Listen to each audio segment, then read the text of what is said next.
Okay, for the paper mache, what you're going to need, and this is one of my completed paper maches, it's done with acrylic paint.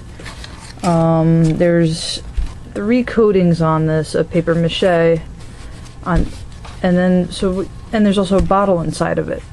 So the bottle, I just had a regular water bottle like this, sitting inside of it, and basically I then build newspaper layers over it with masking tape, which you'll see right there. We have masking tape, and then I have bacon flour, which you'll need, and you need little strips of magazine and newspaper. We have some magazine pieces, some newspaper, and you're gonna do 1 layer after you're done building it. And here's when it's partially built, right here. Okay. And you're gonna do 1 layer of, after it's completely done being built, 1 layer of newspaper and 1 layer of magazine. And you're gonna let it dry for at least a day or 2. And then you're gonna do another layer of newspaper. The reason why you do newspaper first is because the newspaper is porous, so it will stick better. And then magazine, the reason why you do that is because it helps it harden faster. Not faster, but helps it makes it harder. Makes it harder, so you have to do less layers, and that's why you get away with 3 in most cases.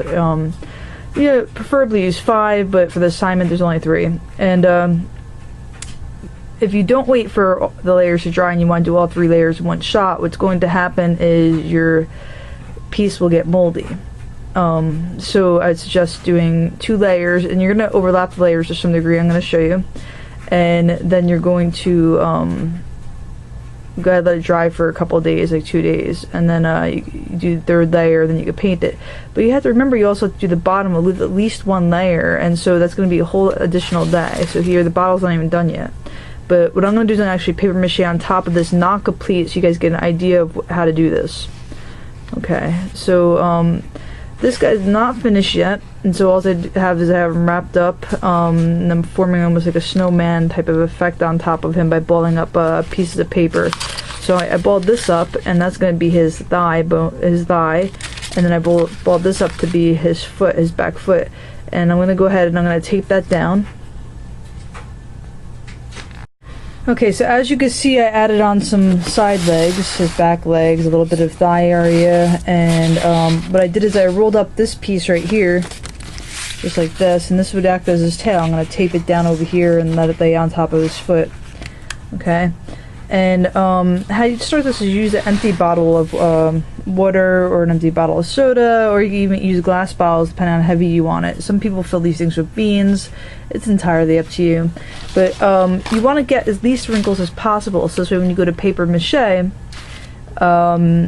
you actually go to put the glue down and everything, it's not going to be as lumpy and harder for you to cover. So what I'm doing is I'm smoothing out some of the areas by adding little pieces of tape. You see all the tape I added in the back. You don't want to tape the whole thing down in every little place, but you may in some places have to put a lot of tape because you may not want the lumps. So what I did with here, in order to make the head, is I just rolled up a ball of paper like this, and I stuck it on here, and I just added tape. And I'm gonna come back to this in a second and show you how I add the tape. Okay, you can see here I added the tail. And I might bend it a little bit more, and then over here you can see how I added the tape around the neck of the bottle. Okay, and then I'm gonna make my flour paste. I'll put a little bit of flour on my plate, and add a little bit of water to it, and just dip my newspaper into it, and just start covering my paper mache, the one that I actually finished, you know, putting down the paper on, not this one. Okay, a big question is how much flour and water do you mix? You don't want it to be chunky, and you don't want it to be too watery, so you're gonna get a feel for what it is that you want. I added water with the flour, and I mix it as I go, so I'm gonna add more water into my flour as I go along, but I'm gonna dip my newspaper, and this is it's actually newsprint because I don't really have newspaper on me. It's the same thing really. I'm dipping it in there, and it's not really that chunky, and if it does become chunky, I'll smooth some of it out. And I actually just seriously just go right on top of here and just paste it down onto my paper mache character here. And I am going to overlap some pieces, and then I'm going to stick a magazine right on top of it. So I'm going to grab some more pieces here, and you want small pieces so this way it doesn't become too lumpy on you. I'm going to actually overlap it right there. See, it's right on top. Overlapping, it's a messy process. And I'm going to grab some more. I'm not going to do the whole thing, but you guys are going to walk away with the idea. I'm putting this one in the ear.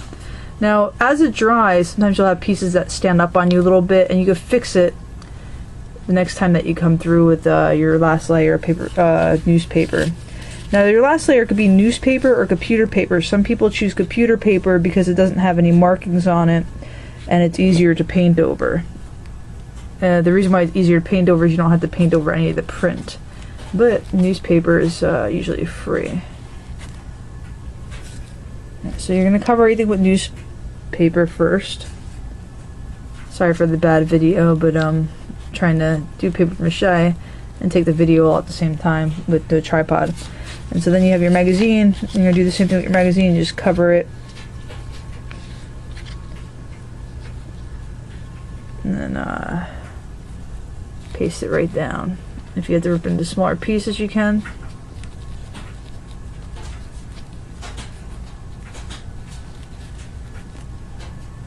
Some more magazine. Just getting it on both sides.